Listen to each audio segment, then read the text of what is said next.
Welcome to Shaky Sports Journeys. Thank you for joining us. Please be sure to be subscribing to the channel, free of course.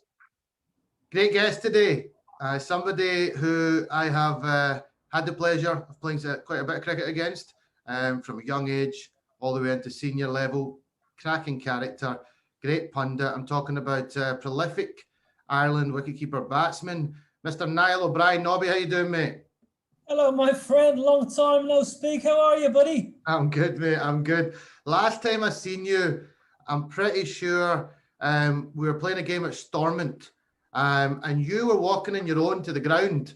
I was walking with a few of my teammates, and I thought I'd keep you company. I strolled along with you because I felt a bit sorry for you. What happened? Did you upset your team members or something? More than likely, I did that for the best part of 15 years. So yeah, probably was a bit grumpy. Something didn't go right in the morning. Maybe the chef cooked my eggs too well or not well enough, or I got some gone off milk. So I was probably in a very grumpy mood. Actually, to be fair, when you mentioned that walking, I presume we were staying at the Stormont Hotel, which is obviously Yes. just across the road. It's only a 2 or 3 minute walk, but sometimes I did enjoy my own company. So you probably just tried to get in my head there and try and get in my personal space to upset my rhythm. So I know what you do. You were just doing a bit of reverse psychology there. No, I was just being a nice guy, man. I was just being a nice guy. But look, it was always good coming up against you. I loved it. We're going to talk later on in the podcast about it when Scotland Ireland rivalry would come around. But no, it was always great from a young age to play against you. You were an interesting character. It was fun. What I want to do with you today is I want to take you on a bit of a journey. You've had quite a amazing career. You come from a famous cricketing family. And I guess I just want to start way back when. What was childhood like? What was it like growing up? Very, very good, man. I must say I had a very happy childhood. Grew up, as you mentioned, in a not just a very kind of historic cricketing family, but a very strong sporting family. My dad was obviously captain of Ireland and played provincial hockey, wonderful hockey player, professional footballer. So we were kind of all six kids. I've got three older brothers who are all very, very good hockey and cricket players. And my sister was a wonderful sports player as well, representing the Irish hockey team for, I'm going to say 200 plus caps, including a World Cup. So, yeah, listen, I had a really good, happy childhood. Probably like yourself, I suppose. Grew up in a sports club.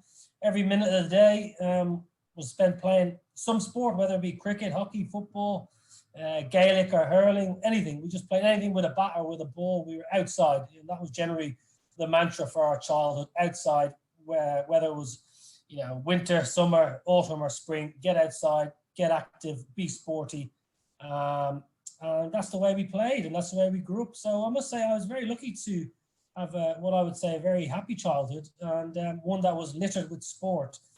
In my neighbourhood in Sandymount, very strong cricketing community. There was 4 Premier League, what we call Premier League cricket clubs, Railway Union, which is my club, Merrion, which is where the Joyces are from, Pembroke, which is Andrew Balburney's club, and YMCA, where people like the Tectors and Alan Lewis came from. So within a little mile or 2 radius, we had a really strong cricketing network. There was a fierce rivalry in the area. So it was all about, as soon as the summer came, it was all about cricket. But saying that, it wouldn't have been that strange to find myself and people in the nets in the middle of winter practicing a cricket. I remember I dragged a fella called Emmett Whaley. I don't know if you ever come across Emmett Whaley. He played a bit for Ireland A. Lived in the neighbourhood, and he was a bowler, a decent club bowler, and I dragged him out one Christmas day to bowl me down the net. That's how kind of I suppose committed we were to cricket in my kind of family. I didn't realise, obviously I know of you and Kevin, but I didn't realise the 3 older brothers, all talented sports, sister. That's quite amazing. And your dad, wow, like that I can see why you had that kind of inbuilt competitiveness and drive about you, because your father obviously played sports at the top level, so there's no surprise there. And just while we're on that, your brother, which superb, one? Kevin, we're talking about superb cricketer. Yeah, bit younger than yourself. But what was it like growing up? Did you two push each other? Were you competitive with each other? We're very. It's very strange actually. We're very very close. You know, that I was on the phone to him this morning for about 45 minutes. He's only up the road in Abu Dhabi, but yeah, we're very close, but we're very different people actually. He's very laid back, and I'm a lot more kind of probably intense about how I go about things. So, did we drive each other? Did we spur each other on? We probably did, but we initially probably didn't realize we were doing it. There was always that kind of competitive edge, trying to outdo each other, but in a nice way, so not in a kind of destructive way. So we always kind of spurred each other on, and you know, and early in our careers, Kevin was a bowler. You know, we never really batted.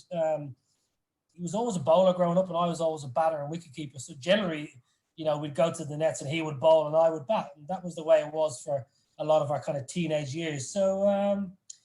Yeah, listen, we kind of have that competitive edge, but at the same time, you know, we were always on the same team, give or take, and we were never really vying for the same spot on the side. So I suppose we had that kind of healthy competitive edge. But my dad, as you mentioned, you know, absolute legend of sport and all, not just cricket.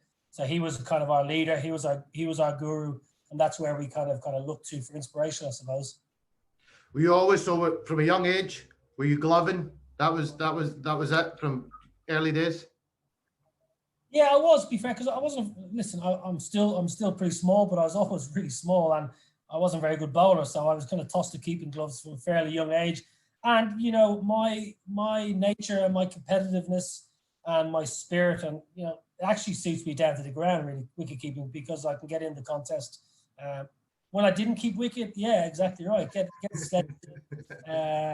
in the batsman's mindset and make them commit a mistake or give us an opportunity. So it worked well for me. I love keeping wicket, and when I didn't keep wicket, I felt there was a void in my game, you know, because I wasn't a great fielder. I didn't have a great arm. So when I wasn't keeping wicket for a few years for Ireland, due to my own kind of situation, I felt a little bit lost in the game. You know, I felt a little bit detached from the game itself, and a little bit detached from the group, as opposed to being in the contest behind the stumps, driving the standards and helping the captain and the bowlers, really being that extra set of eyes. So yeah, I always kept wicket. I love keeping wicket. I always saw myself as a batter wicket keeper as opposed to a wicket keeper batter. But I loved keeping wicket. It just, you know, and it got me in teams all through the underage setup. It probably got me in teams ahead of other people because I was potentially a backup keeper, and I'm talking about maybe Ireland under 19s 2 years ahead of my age group. You know, I went to the World Cup in Sri Lanka as kind of a backup wicket keeper. I was obviously a good batter, and I was as a batting option, but I probably picked one or two others because I had that wicket keeping angle, and that was something my dad and all my coaches always drilled into me. Listen, even if you're not necessarily going to be keeping wicket, just keep driving your standards forward, because it will get you a little opening, and it's something I kind of tried to drill into all players nowadays. Whether it be wicket keeping, whether you can turn your arm over as a spin bowler or offer something as opposed to just batting. So I think it's really important. You mentioned the World Cup there. That'd be good to go into Sri Lanka. Your first big experience of playing against all the international sides. How was that experience for you? Yeah, it was cool. You know, well, it wasn't cool because it was absolutely roasting in Sri Lanka. And I'd never been, you know, the furthest I'd been was probably Deventer in Holland. I think you may have been on that tour. Plenty of times. Yeah, great, and they were great tours, weren't they? Yeah, brilliant. You went to the Netherlands, and it was kind of mid-20s, late 20s, which was very warm for a lad like myself, and probably, you know, for the Scots as well. It was pretty warm. But my dad said, "Listen, you're going to Sri Lanka." I was 17. He said, "Right, we're going up to UCD, which is University College Dublin. I'm going to bring you into the sauna." And you're going to wear your pads and your gloves and your helmet, so you need to get used to it. Oh, my dad's been absolutely bonkers here. Middle of November, December, and he's bringing me up to a university campus, and I'm there in my kookaburra pads and gloves and an old bat, and I'm sweating buckets for 20 minutes, and all these people are looking at me sitting in the rubber pants. Who was this kid? But anyway, it was interesting because it got me used to the heat. That experience is great. Listen, we played some brilliant teams, and I forged kind of friendships from that tournament. People like Michael Clark was captaining Australia at that World Cup, and he got called back kind of early in that competition to go play for New South Wales and make a Shield debut against Tasmania, I think. And me and Clarkie are mates still, played against people like Sean Marsh, who we still kind of, when we see each other, we talk about that tournament. He played brilliantly. He beat us in a game pretty much single-handedly. But they had a brilliant team. The Aussies, they had Horrocks and people like that playing. Top-class side. Shane Watson. South Africa, Graham Smith opened the batting. Jacques Rudolph. So absolute, people who went on to forge incredible careers, really. So that was a really good experience. We didn't play very well, truth be told, but I don't think anyone expected us to play very well. But I made some great friendships on that tour and had a great time. That takes me nicely into a tournament in Edinburgh. Now, I had Mooners on about a year ago. And I had to. How was the great? He was great. He was great. He was in good form. I've had quite a few of the Irish boys on actually. Paul Stirling, Gary Wilson, and now your good self. But I had to have this conversation, and I have to have this conversation with you as well, mate. I know where it's going. We were playing the European Championships, which included the Dutch, the Danes, Scottish, and the Irish. And it was to decide. The top place was to decide who goes to the Under-19 World Cup in New Zealand. In New Zealand, wasn't it? Yeah, that's right. That's right. And it came down to a game at Watsonians cricket ground in Edinburgh, where it was a shootout between the Scots and the Irish to decide who goes through. The likes of Porterfield would have been 16 at the time. I was 16. I remember Porterfield coming into that tournament, and nobody really knew much about Porterfield, but we kind of all knew about his prolific run scoring. And then as soon as he started batting, we're like, this guy's going to have a cracking career because he had great player. Good technique, and his mindset was brilliant. I think it was his mind. I think it was always his mind. He had an ability to score runs and stay in the wicket, take responsibility. And he had a good tournament. I think he scored 50 in the first two games. I think he probably got some runs against us as well that day. But it came down to, I think you guys put on about 230. We were chasing. Everything was going pretty well. And then, as tends to happen in the middle of the innings, wickets fell. You boys started piping up, and it came down to the absolute wire. A last over in particular, and I'll never forget it. That was my first time playing against you. I was batting at the crease, and you were going at me. And it's memories that will last for a lifetime, because I look back at those days and I think, that sets you up for moving forward into senior cricket. Unfortunately, the umpire for you boys gave a couple of wides. He gave a couple of wides that probably were a bit questionable at the time, but it was enough just to get us over the line. But what I wanted to, so at that time, how were you feeling? I'll never forget it. When the game finished, your gloves went, your hat went. It was an emotional time.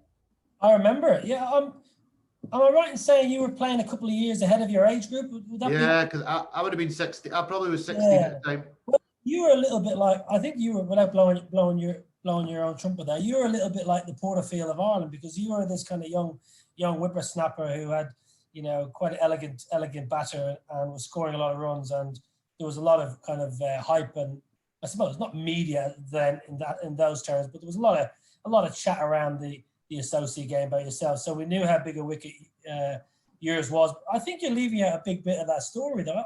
I'm fairly sure there was a massive edge or something, and the umpire gave it not out. Is that? There could have been, yeah. There was a. I'm not going to lie and say that there was a couple of decisions towards the end that if they went your way, the game could have finished differently. I'm fairly certain there are two Scottish umpires as well. I don't want to talk about something that happened in 1997 or what it was, because I think there were two Scottish umpires. I would like to think that I've probably got over this by this stage, but you're bringing up you're opening some old wounds here, so it's all coming back to me. No, listen, I remember the ground.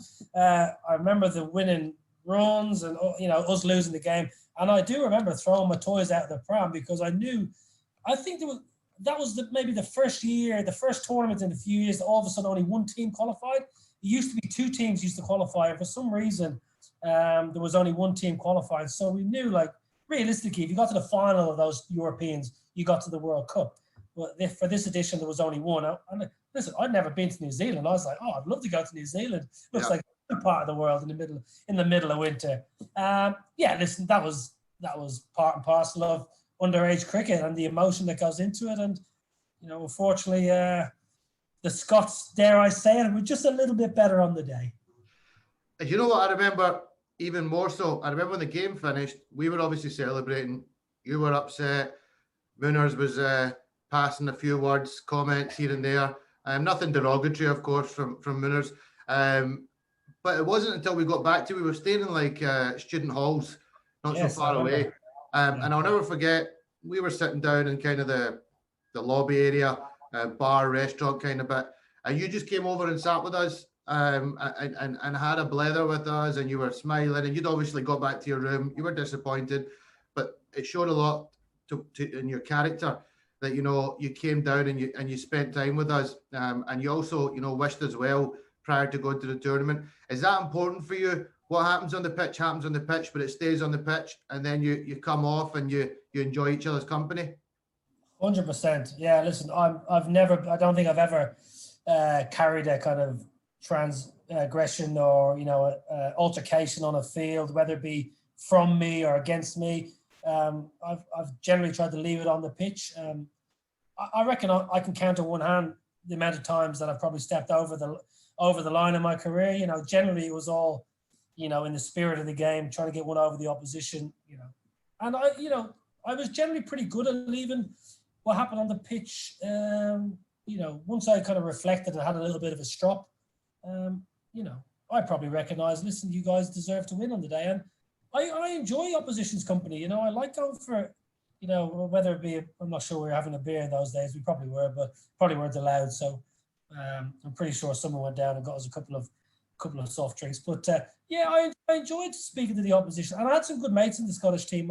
I'm not sure Stevie Gilmore, Happy was playing then, but Stevie was playing. Happy was a good mate of mine. And the guys are there. I played a lot of cricket against probably since under 15s. So my well wishes were genuine, and it's something that doesn't happen much these days. Actually, I'm watching from outside now, and even in club cricket now, there's so much angst and hostility on a Saturday afternoon on a game of club cricket. I don't play club cricket anymore. I did for 3 or 4 years after I retired. And you'd get stick all day on a Saturday from, some people that never played much of a standard. And then afterwards, they wouldn't even talk to you. I always felt it was nice to go and chat to the opposition. I remember Shane Warne inviting us in when Kent played Hampshire before the game. He said, listen, boys, come in for a beer after the game, win, lose or tie, come in. And you went in and had a few beers, and you spoke to Shane Warne and, John Crawley and Alan Mullally. And that was in my first year of county cricket. And I thought that was a great gesture. So some of my best memories of playing in World Cups, for the last 15, 20 years were, having a beer with the opposition in the sheds, mixing it with the Aussies or mixing it with England or South Africa, whoever the case may be. And, picking their brains. I think that's massive in the game, and it's gone out of the game a little bit, which is a shame. No, I completely agree with you. I know what you mean. On a Saturday in a club game, you get some boys giving you some right grief. But then, yeah, it seems to stay as you go over the pitch, you go over the line as well, and it's a shame. I think it's something that's so important in the game. You obviously then went on from there. You got through that period, and then you made your debut for Ireland. What was it like, making your debut for the national team? Is obviously what you inspired to get to when you started out, as well as going further. But how was that? Well, it was a very interesting time, Shaky, because, at the time I wasn't keeping for my province. I wasn't keeping for Leinster. Darragh Armstrong was keeping for Leinster. Darragh was a pretty good keeper in the league, in the Leinster League. He had a very good bowling attack, so he generally won the dismissals trophy every year, which, I don't believe in that gauge as wicketkeeper.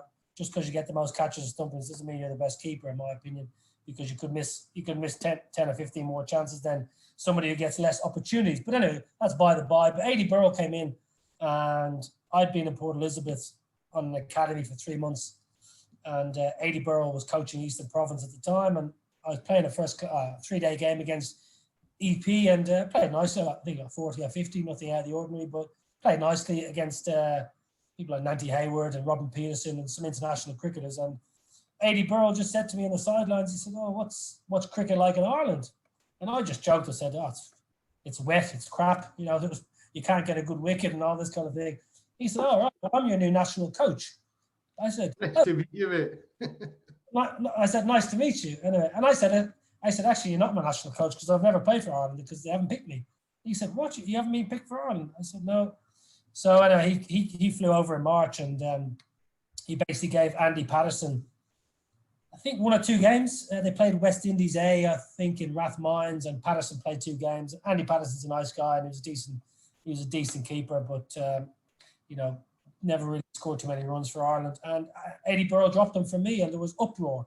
And this is going back when there was still a lot of political situations in Ireland between the Northern Cricket Union and Leinster, and all the provinces. They all had their own say and they wanted their own people in. So for Eddie Burrell to drop someone from Belfast and pick a kid from Leinster that's not even keeping for his province, there was a lot of kind of hostility towards me making my debut. And the fact that I was making my debut in Belfast as well put me under a lot of pressure early doors. But I had some good people in that team around me. Paul Mooney, for example, was playing. Jason Mullins was captain, who was a Dublin boy. So they backed me to the hilt. But I got abused. And, one of my first games for Ireland playing up in Belfast, people were giving me stick for playing and I shouldn't be playing and this, that and the other. But it was a little bit water off the duck's back really for me because I played pretty well. I didn't get much opportunity with the bat, but when I did, I kind of got in and got a few runs and got a few outs and kept wicket nicely. So making my debut for Ireland, it was an interesting time, but it was very enjoyable. And we played that European Championships. Scotland beat us. Hoffy bowled me around my legs, if I'm not mistaken. Yeah, I remember that. Yeah, you remember that was at Lisburn. Lisburn, we got skittled out for about 70 or 80, I think. Mm-hmm. Hoffy, he was a good bowler, Paul Hoffman. And that was a very strong Scotland team, actually. I think Scotland had a bloody good side then. But it was a good learning curve for me. So, it set me up on my kind of Ireland career. But later in the summer, once I got more accustomed and settled in the Irish environment, I actually got a load of runs in club cricket, provincial cricket. I started banging out some runs. And then an opportunity came to open the batting late in the summer. We played a 3-day game against the MCC. One day was washed out, so effectively became a one innings game, a 2-day fixture. And myself and Andrew White put on 170 for the first wicket. Eddie Burrell said, "Listen, Nobby, open the batting." And I got 111 down in Cork. And, that kind of, I think that put everyone's mind at ease. And it proved any of the doubters wrong, I think. You mentioned Eddie Burrell. Had him on the podcast not so long ago. What a coach. He changed for me. He changed Irish cricket because you mentioned there Scotland were a bloody good team, and I think Scotland were head and shoulders above you at that point. From the moment Eddie came in, things just started to change, and then the pendulum started swinging, and Ireland started coming up, and all of a sudden things were becoming even, and then obviously you surpassed us for quite a few years that we'll go on and talk to. But yeah, what a coach. Even came over to Scotland for a while after the stint with you, and I got to have maybe 6 months with him, and he was just different class. You've mentioned earlier on you've played in so many tournaments. It's unbelievable on the world stage. But 2007 is for me where it all started for Irish cricket. You make the World Cup. Or am I right in saying 2003 or the 2007? 2007, yeah, we went to 2007, the Caribbean. Yeah. You guys announced yourself on the world stage. All of a sudden, everyone was talking about Ireland, but you played one of the great knocks of an Irish batsman, I'd say probably in the history of the game, where you scored a 72 against Pakistan to get your team over the line, and what was a bit of a nail biter game. How was the occasion for you? How did you feel when you were in the middle, and were you confident that you were going to go on and get a good score? Yeah, very interesting, mate, because I came into that tournament. We had a tour to Kenya just before that World Cup. I don't know if you recall.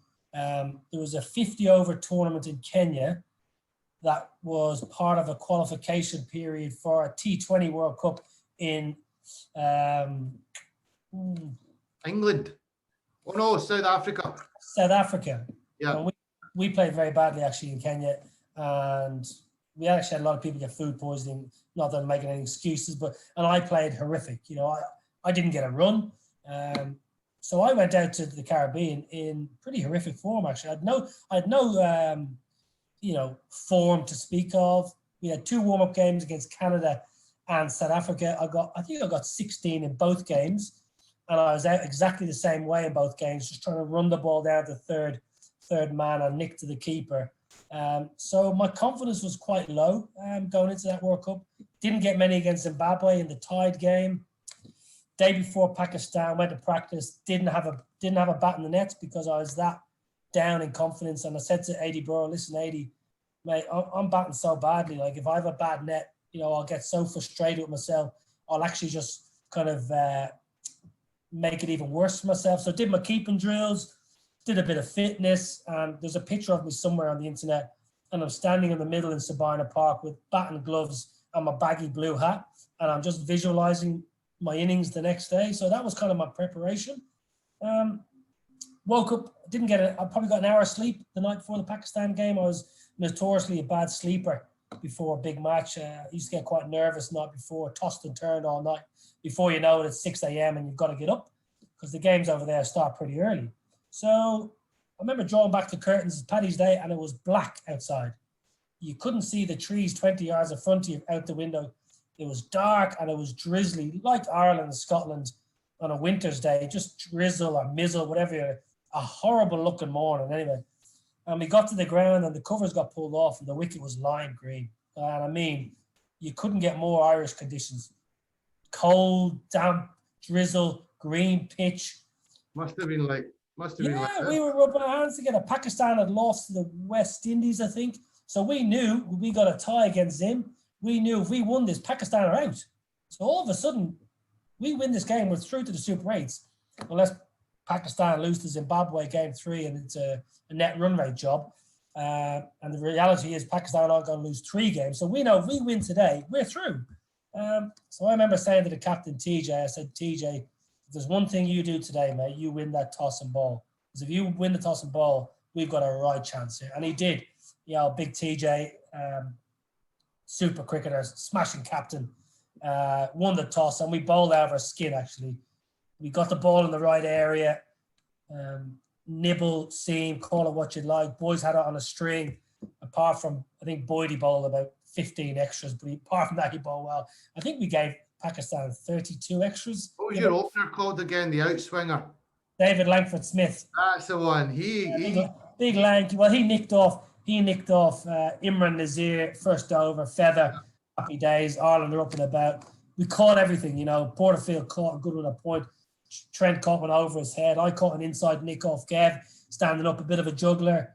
Botha and Morgan excellent in the slips. And all of a sudden at the halfway, we're chasing 130 odd, and it's game on here. It's going to be difficult, but we've chased targets like this in conditions like this. And I went out the back for a net in the car park. I said to 80 bro, just chuck us a few balls there, 80. So I'm in a car park full of rubble, hitting full tosses into an iron fence. That is my preparation to face some of the world's best. Pakistan fans were walking around and they were laughing at me. They were pointing at me, laughing at me as if to say, this is what we're up against. Happy days. We'll bowl these lads out. And we lost a couple early. Jeremy Bray went early. Big in-swinger from Mohammed Sami, who was bowling rapid in-swingers. Good bowler, Sami. Ex-teammate of mine at Kent. And then Morgan, who had a pretty poor tournament. I think he got about 90 runs. And he was our kind of big great hope, really. We thought, Morgan's going to smash it. He had a difficult time. He got hit in the shin, gone. So I'm out there early, which actually was probably a blessing in disguise because it meant I could just get out there and bat. And I felt, yourself as a batter, you get a couple out of the middle and all the worries are behind you. You know what I mean? There's 2,000 or 3,000 people in the ground that cheering for you.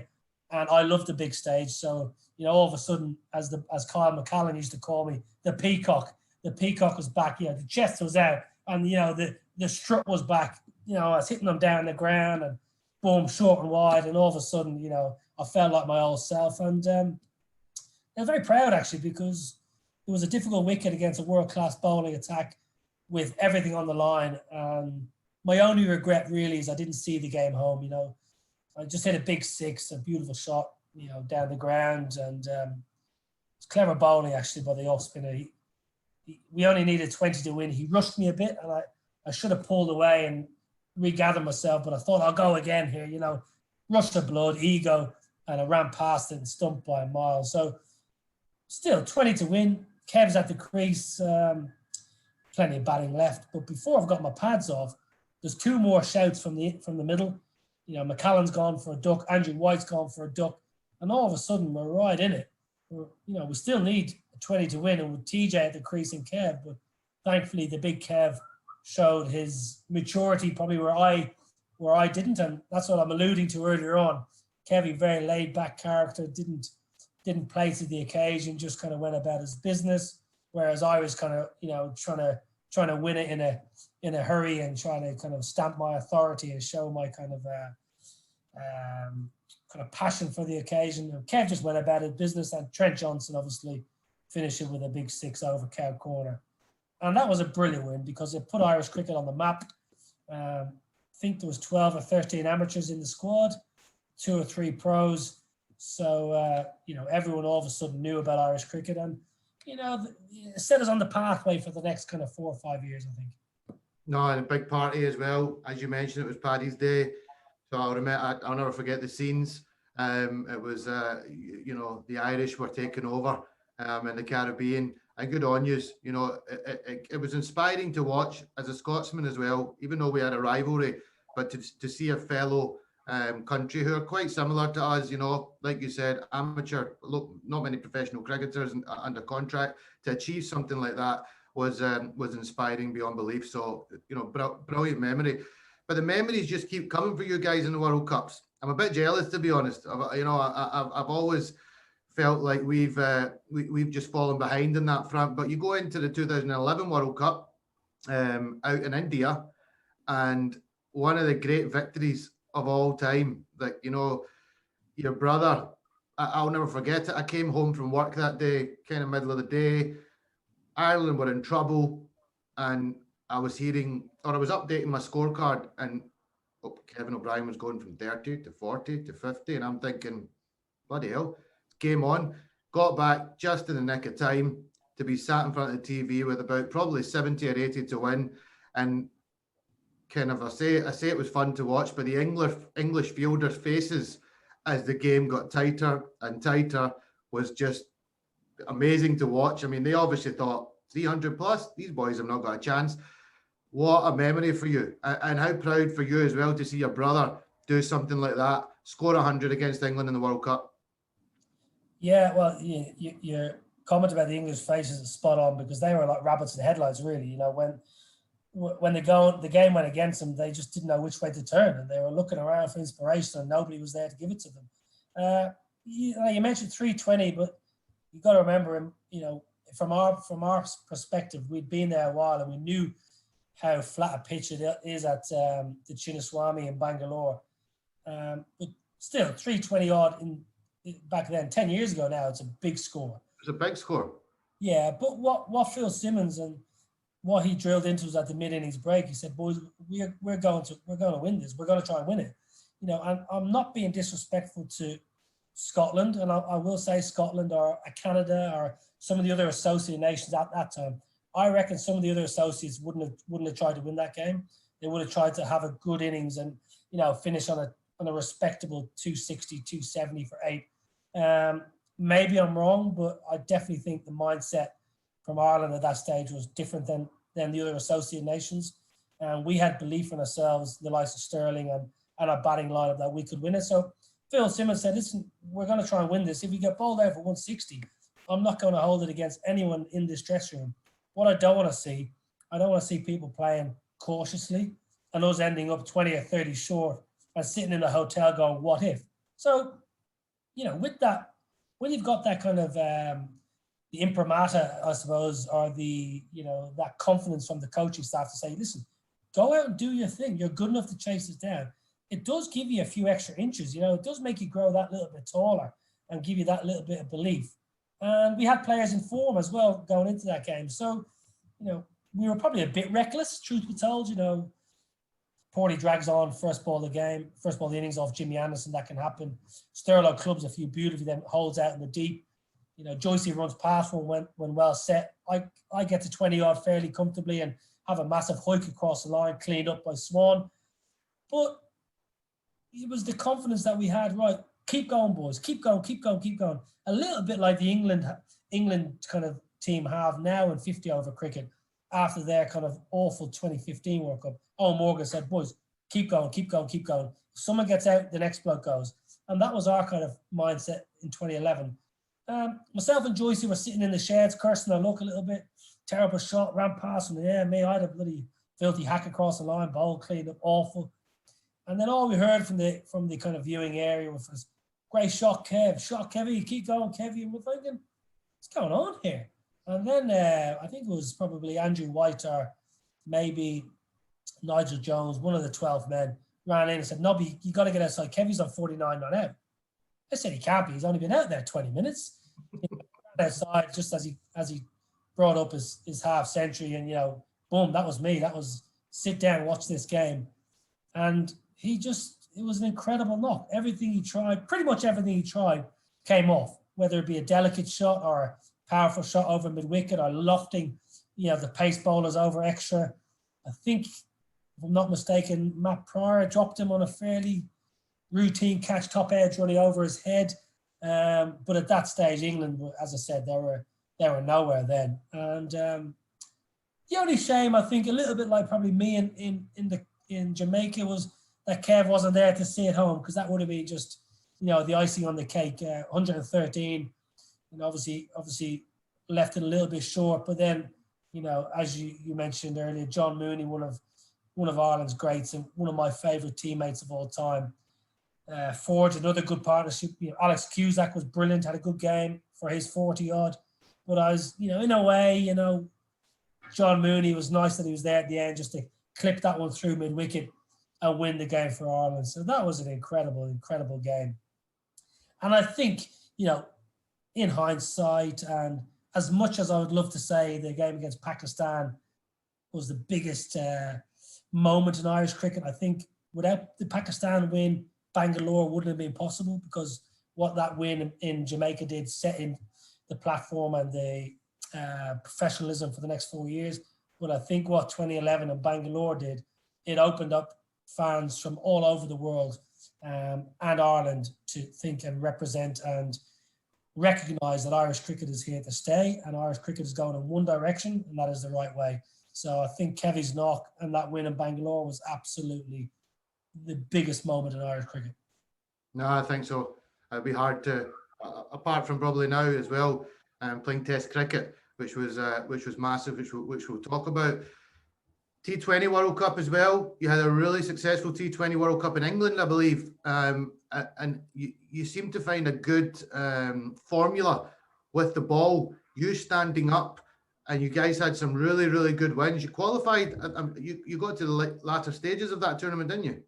Yeah, we got to Super 8s, and we actually we played some really good stuff. We had played it. It was great because we were in England. Everyone, conditions were great. All friends, family were there. We did what we always did, mate. We trained hard. We worked our socks off, but we had a good time off the field. That was always, a big thing in the Irish dressing room. We were a pretty sociable bunch.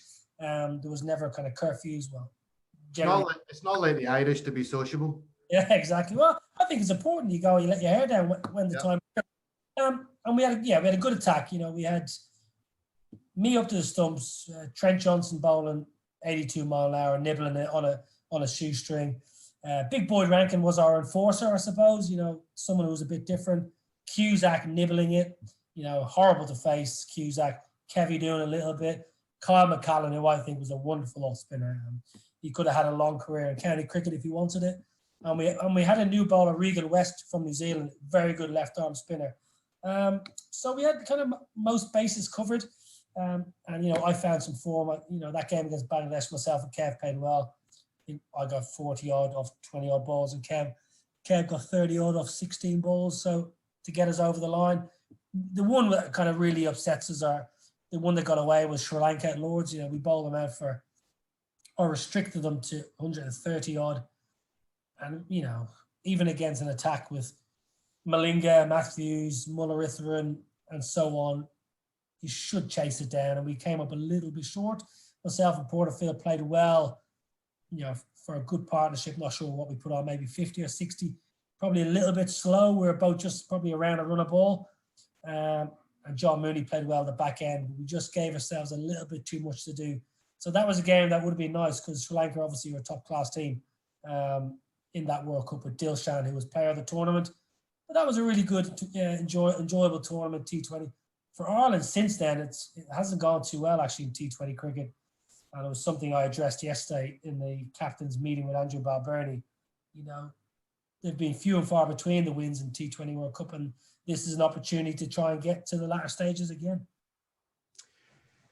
We'll see. 2015, another. I remember 2015 well, because you played West Indies in the first game, and I predicted, as I think a lot of people did. I remember Porterfield actually saying in a media press conference that we don't see ourselves as the underdogs. We see ourselves winning that fixture. And you did win that fixture. You again came to the party.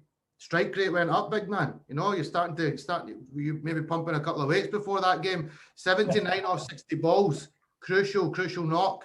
And you guys turn over the West Indies opening game, and it wasn't even a surprise. I'll tell you something. I wasn't pumping weights. I look back now and I thought, bloody hell, I was a bit overweight there. Bit chunky then. I'll tell you, if you look back at the video, I'm a bit chunky around the tummy in that World Cup. Well, listen, I think, first of all, Australia, New Zealand was incredible. You know, the chance to play a World Cup there. And the pitches, you know, they were just a batter's dream. So one thing we said as a batting group, and we kind of, in our meetings then, we tended to break it up into batting groups, batting meetings and bowlers meetings. Phil Simmons is an excellent coach and a good man, Phil, but geez, Phil Simmons loved a long meeting. We've been sometimes in there for an hour and a half. So we kind of devised a strategy. I'm not sure Simo knew, but we kind of came up with this idea to have like batting meetings and bowling meetings, and then just a quick general recap as a group, just to try and shorten it. If you're an all-rounder, you're stuffed because you're in both meetings. But what we said, and Joycey led this, guys, these are brilliant pitches. We're not going to win with 250, 260.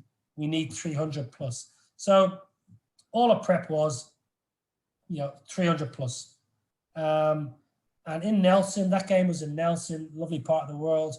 The pitches at Nelson, the net facilities, second to none. And if anyone from Nelson cricket is watching this, a massive thumbs up, because those facilities are exactly the same as the pitch in the middle. So when you're batting in the nets, once you step out in the match, you can just, boom, keep playing. Okay, you got to get your eye in and, it's different than a net situation, but you can trust the surface. Sterlo played well that game, should have deserved a ton. I think he got 95 or something, Sterlo. Set us up well. Porterfield played well. I think he got a few runs, and Joycey played well. And I just went in and enjoyed myself. I put back the ball. The West Indies attack was a decent attack. Nobody that was going to scare you with 90 mile an hour plus. They had no real spin. Chris Gale was kind of bowling a bit of spin. And Big Cramps is a useful spinner back then, but he wasn't going to rip it past the outside edge. Marlon Samuels was firing a few in. Darren Samuels bowling his little medium paces. So there was no demons in the pitch. And I took the attack to the West Indies and I pumped a few over the top and I played nicely.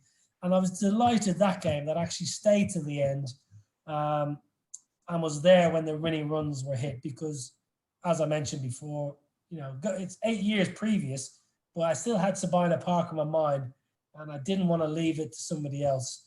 So I was glad to be there at the end, and I was glad once again for my old mucker, John Mooney.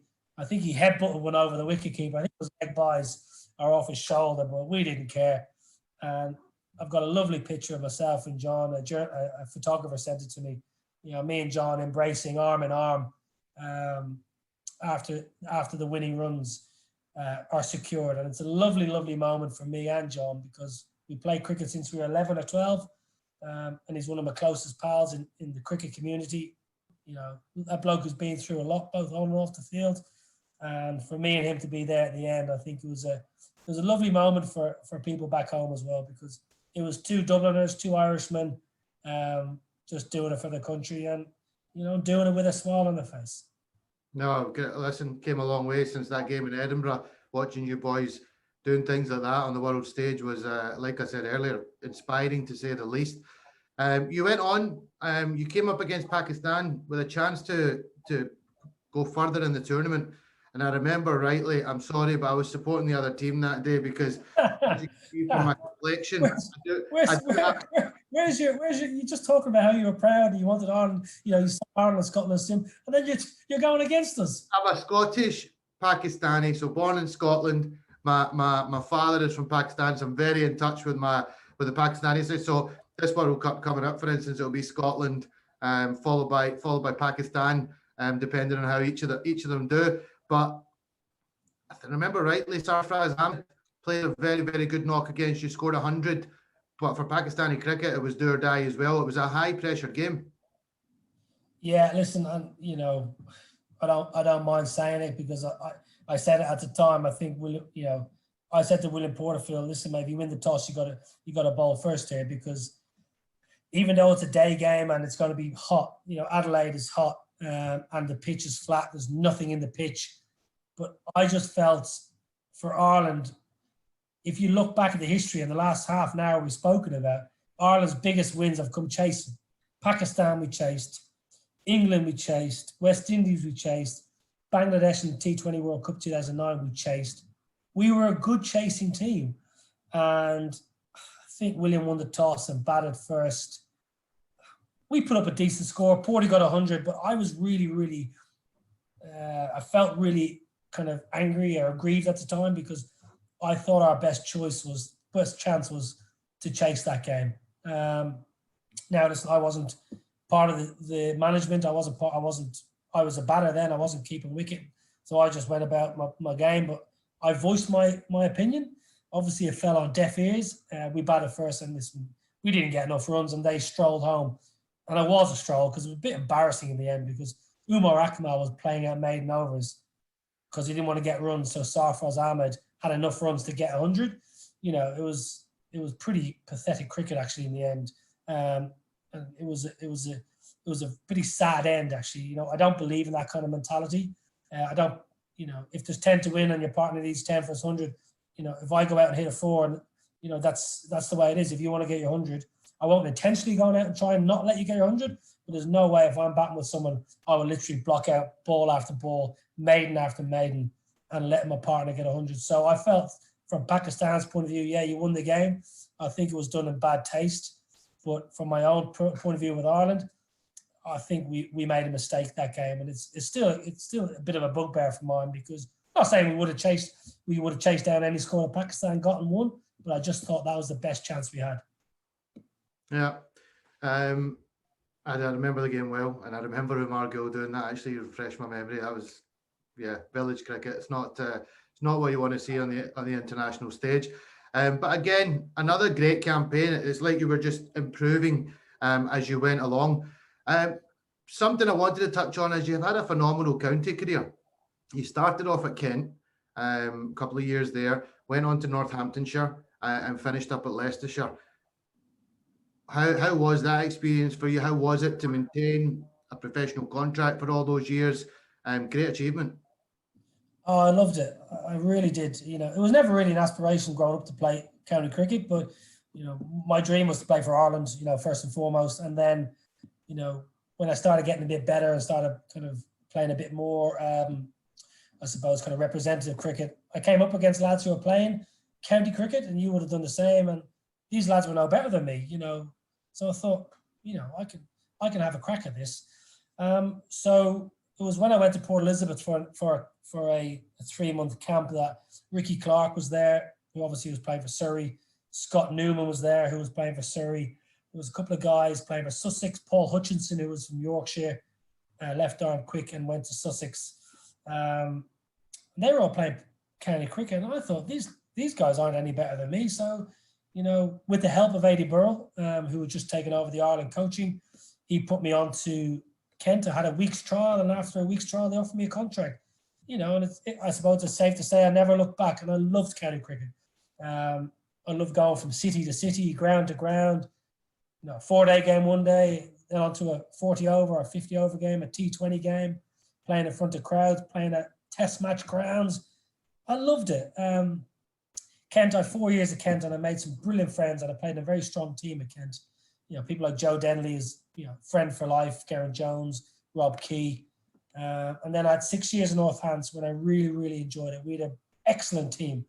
Probably never quite had the success our talented side warranted. People like Lance Kluser, Nicky Boyer, Van der Vath, Andrew Hall, David Sales, brilliant English cricketer, Stephen Peters, people like that. Never quite won or had the success we probably should have. And then Leicester, listen, I'll be honest with you, I had 4 years at Leicester. I was kind of forced out at Northamptonshire. I had a year's left of my contract. A new chief exec came in. Obviously, my face maybe didn't fit, or maybe my wage was too big for Northants at the time. I wasn't playing in the ones. I had a bit of an injury, then was out of the team, and for whatever reason, the new chief exec made a call and said, "Listen, after next season, you're not getting another contract here." He was that matter of fact about it. And my comeback was, "Listen, you don't know anything about me. You don't know anything about my cricket. I'm our first team wicketkeeper, our first team batter, and have been for 5 seasons. So for 6 seasons." So he said, "Listen, you're gone after next season. You've got a year in your contract. You can play that year, and then I'm going to let you go. Or else, if you want to go somewhere else, we can agree to I won't go into details, but effectively a payout, and you can go play elsewhere." So it was a bit of a sad end, because I'd given everything to Northants for 6 seasons, and Leicestershire came with a 3-year offer, which was great, and I ended up playing 4 years for Leicester. But there was always that part of me that wished I could have played another 4 or 5 years at Northants and finished my career at Northampton. But that's the way it goes. I went to Leicestershire. We didn't have a very strong side, although I played some very good cricket actually for Leicestershire. My numbers were pretty good in a fairly poor team. But it left a little bit of a sour taste at Northamptonshire to be treated the way I was by a chief executive that, to be honest with you, if you look back, he got sacked by 2 counties in the end. Both he got sacked by Leicestershire and he got sacked by Northamptonshire. He got banned from entering Northamptonshire's grounds. So I think if you ask the Northamptonshire faithful, who do they love, the chief executive or Niall Obrien should have stayed there? I'm sure they would be in your corner. It sounds like. I think you're spot on. But anyway, that's professional sport, and sometimes these things happen. And I played for Leicester for 4 more years, and I had 15 years on the county game, and I absolutely loved it, and made friends for life. And I still live in Northamptonshire, and I'm still hanging around with 6 or 7 of my Northants teammates. We play football every Monday night. Our wives are mates. The kids get on well. So, it was a brilliant part of my life, and a lovely, part of my career, and something I'm very proud of. You should be, mate. It's a great achievement to play that long, and the longevity of it is incredible. But as comes to all human beings, especially in the world of sport, at some point or another, the time comes where it's time to consider hanging the boots up. How was it for you when you decided to walk away from the game? Listen, it was okay. I kind of was interested. I wanted to pretty much retire probably 12 months previous. But Ireland had a tournament in Zimbabwe to try and qualify for the 2019 World Cup. And Graham Ford said, "Nobby, if we're going to qualify, or I have any chance of qualifying, I need you at that qualifying tournament." So he kind of asked me, "Listen, will you hang on for another kind of 6 months to a year?" Which when a coach asks you that, you don't say no. You say, "Of course." And so I played for another year, and I played very well in that qualifying tournament. But I knew at the back of my mind, I was kind of on the brink of retirement. And I've been working since I finished playing county cricket. I've been working for a sports agency, so I wasn't training as a pro. I was hitting balls a couple of days a week, and I was playing club cricket. And I was flying back to play provincial cricket in Ireland for the Northwest Warriors with William Porterfield, and I was actually playing really well. I was banging out the runs, but my sole focus now wasn't on my cricket because my Irish contract was worth, I don't know, not enough money basically for me to live off. To be brutally honest with you, I'd gone from having a county contract, which was quite lucrative, and my Ireland contract on the side, which was a bit of a Brucey bonus, if I'm being honest with you, to not having my county contract and having my Ireland contract which still wasn't enough to, kind of pay the way from the house and the family and all that kind of thing. So, I was working a couple of days a week as a cricket agent. So, and I went to play against Afghanistan back end of my last summer and played a game of club cricket in Liverpool, jumped on a plane. We were meant to have practice the next day in Belfast. It lashed rain. We couldn't get a grass net, which was, a big bugbear of mine in Ireland, and it still is. The facilities, and I'll state on the record now, facilities aren't good enough in Ireland for players to get regular access to good grass pitches. I know the Ireland boys are still finding that issue at the moment.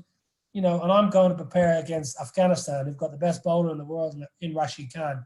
And I'm having a hit on a Sunday morning in a university indoor hall. And I just thought this isn't good enough preparation for a professional cricketer.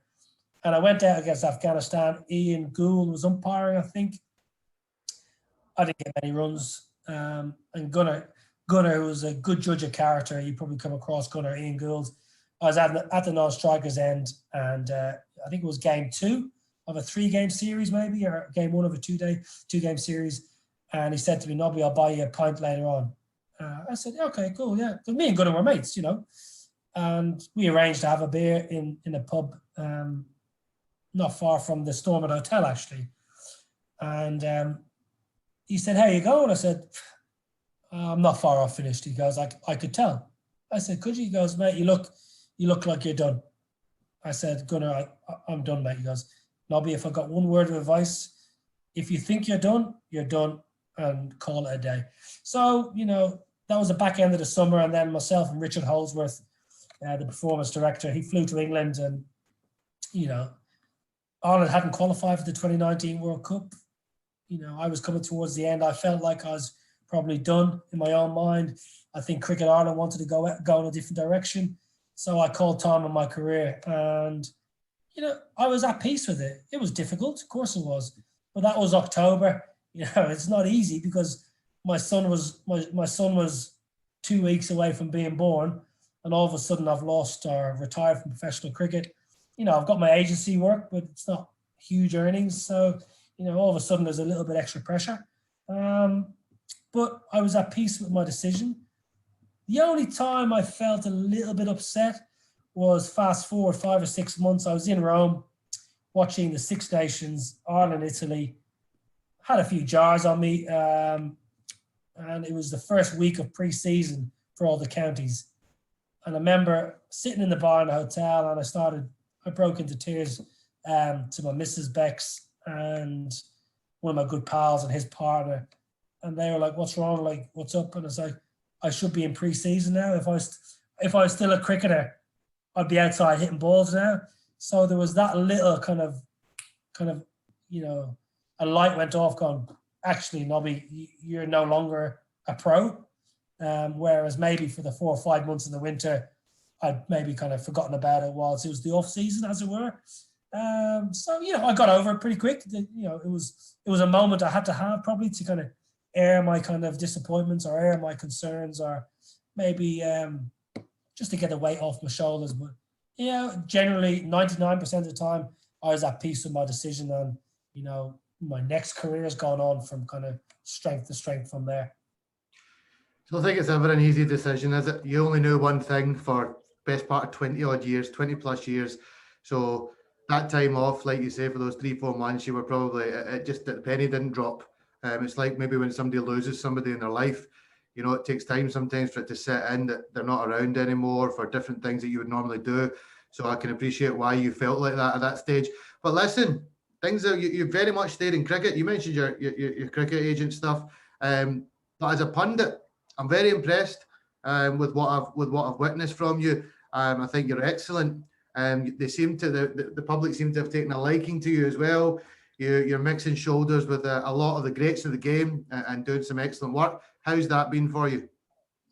Well, listen, first, thanks for saying those kind of things. I'll check us in the post, as they say. How is it? It's brilliant fun. You know, I watch cricket, whether it be international or domestic cricket in England or around the world. I travel commentating on the cricket in the Caribbean and Bangladesh.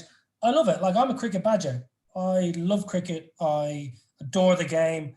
You know, I love how the game is changing. I also love the history of the game.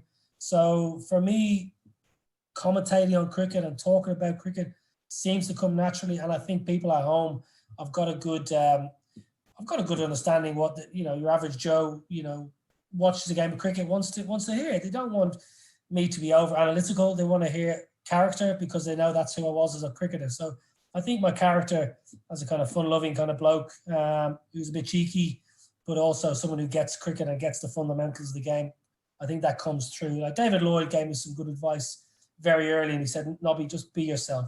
Don't try and be the next, so-and-so or the next, so-and-so. Just be yourself and be natural." There's obviously things you have to learn, techniques, and I'm always learning. Working in Asia now is brilliant fun because the public absolutely are mad for cricket. But as an Irishman, we tend to speak quite quickly. So I'm often, I'm having to just kind of slow my speech down, slow my talk down, so that the people watching in Dhaka or whether they're watching in Islamabad or wherever the case may be, they're actually getting everything I'm saying. So I love it. I would love to be, a worldwide pundit like the best in the world. I'm 39, so I think I'm doing pretty well. I've got obviously the World Cup on the horizon to work on, which is going to be incredible. A brilliant opportunity for me to work with, the likes of Ian Bishop, Alan Wilkins, Danny Morrison, the Harsha Bogles of the world. I'm proper pumped. But you mentioned Pakistan. I want to go to the PSL. That is one place I want to go and work. So hopefully you've got some good followers watching from Pakistan. I want to be there for the next PSL. I've had a couple of opportunities to go and work on some of the domestic competitions, but I've been otherwise engaged. So if you're watching in Islamabad or Faisalabad or Lahore, Karachi, let me think, Multan. Oh, Pindi. Well, Pindi, that would be unbelievable. So I can go see Shoaib Akhtar. Yeah. I want to come to Pakistan. But listen, I think you would love it over there. People would embrace you. You would love the culture and everything else. Hopefully, things are going to ease a little bit. Really disappointed to lose a couple of recent tours, but I'm sure things can get put in place and Pakistan cricket can continue to prosper. Thank you for coming on, mate. I appreciate it. It's been a pleasure to chat. And yeah, it's just great to hear your story. You've got quite an incredible story, and I think you've got lots more still to do in the game. Thanks, mate. And listen, congrats to you, for your career, and all the best with these podcasts, because the feedback I've got from many people is they're really, really good, really enjoyable, and they're very relatable to a lot of people who have come through a similar pathway. So, mate, thanks for having me, and all the best. Thanks, mate. So, welcome to Shakey's Sports Journeys. Interesting guest for you today, a man who is currently, where are you just now, Nobby? You're in UAE? I'm in Dubai. I'm in day 5 of a 6-day in-room quarantine. So I've had the pleasure of my own company for 5 days. And as you know, I love the sound of my own voice. So it's been absolutely bliss. Big World Cup just round the corner. We've both got personal interests there. Your boys, the Irish boys are obviously there. Scottish boys are there as well. So I'll start with them. Now, I'm going to put this out there. You guys are now a test playing nation. We're still an associate. But for me, Scotland look like the test playing nation, and Ireland are currently looking like the associate country. Would that be a fair comment to make? Um, I think you're very brave sitting behind the screen saying that. That's what I will say. Safe social distance, mate. Yes, that's something. Listen, I think in T20 cricket, Scotland are a better team. Right now, Ireland are still a little bit of work in progress. They're probably still 2 or 3 players where there's a bit of a question mark over. Whereas you look at Scotland, they've got most of the bases covered, I would say. Someone like Munsey, who's a brilliant hitter of a ball with great improvisation. I'm looking forward to seeing him go. Paul Sterling's one of the best T20 batters in the world. Oh, wow. He's unreal. So I think in that regard, Paul Sterling is probably, they are the best batter. But I think, there's not much in it. I'll say that. I still think Ireland are still trying to find, they need a keeper. Ireland are desperate to try and find a wicket keeper who can bat. And they've got a leg spinner in Ben White, who's still a little bit unknown. So I think they're still trying to search for that leg spinner. Is Ben White going to be that wrist spinner, or is there somebody else maybe coming through the pathway? There's a young kid, Hoey, that they speak very highly of. But saying that, listen, it's a big World Cup. I think Scotland will be very confident, and they should be. They should get out of their group comfortably. They've got a group with Oman, I think. They've got PNG, and Bangladesh. Now, PNG have had a very tough time. They haven't won too many games here in their preparation. They're a decent team. They've got plenty of good attributes, but I think Scotland will have too much for them. The only issue for Scotland against Oman is the hometown advantage. It's going to be a full house in Muscat. Will that play a part? Will that give Oman that extra 10 or 15 run boost maybe? Or if Scotland lose a couple of wickets early, when the squeeze comes on in the middle against the Omani spinners, the crowd kind of rises to the home team. Will Scotland cope with that pressure? I think they will, because the likes of Berrington, McLeod and people like that, they've got a lot of experience to draw on. But that will be the only issue, I think, against Oman. Bangladesh is an interesting one. A good team, a very good team, have recently beaten New Zealand and Australia in their own backyard. Ireland absolutely hammered them yesterday, albeit without Shakib. I didn't see that. That's good signs for Scotland as well. That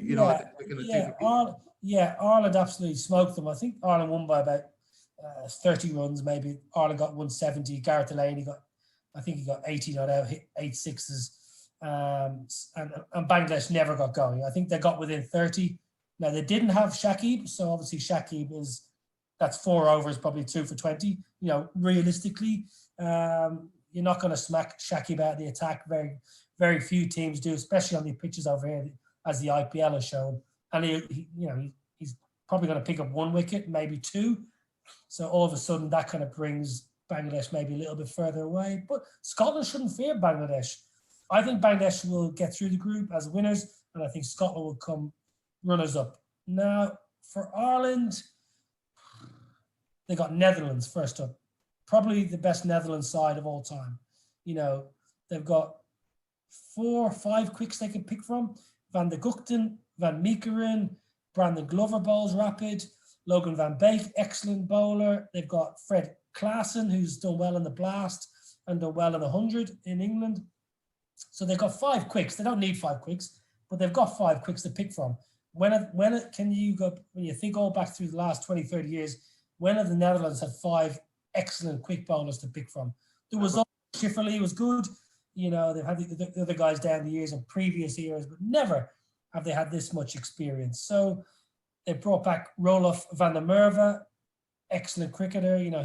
He's 4 overs, difficult to get away, picks up a wicket, very combative batsman, brilliant fielder. Colin Ackerman, wonderful player, Leicestershire's captain. So I think the Dutch is going to be very difficult for Ireland. Ireland play the Netherlands first up in the group. That's a massive game. Probably whoever wins that game goes through. Without dimming down the chances of Namibia, who have a good team and got David Visa on board, ex-South African international. But I think Namibia could be anyone. Don't get me wrong, but I think Sri Lanka should win the group. And then it's going to be an absolute dogfight for that second spot. Now, Ireland against Holland first up on Monday. I'll be there, Sheikh Zayed Stadium. Ireland have found form, which is massive. not just Sterling, not just Kevin O'Brien, who have been the mainstays for the last 2 years. With the bat, Gareth Delaney's played well. Curtis Camphor's found a bit of form, but Bob Burney's found a little bit of touch. And the bowlers have done a decent job, like Josh Little, Mark Adair, Craig Young. Simi Singh is very, very handy. So I just think Ireland have enough to get over the line against the Netherlands. It's going to be a nervy game, Shaky. I'm not going to lie to you. But I think if Ireland can win that game first up against the Netherlands, they'll get through. And Sri Lanka should win the group. But I wouldn't be surprised. I wouldn't be surprised if Ireland and the Netherlands went through. But I think Ireland and Sri Lanka will go through. So Ireland and Sri Lanka, Scotland and Bangladesh, you're predicting from the other group. Excited by what you've seen with the Scottish team. I think it's the best team that we've ever had going into a tournament. I just hope that we can handle the big occasion as the Irish have done in the past. I think it's time for the Scots to do the same. And listen, I would love to see both teams do fantastically well in the tournament.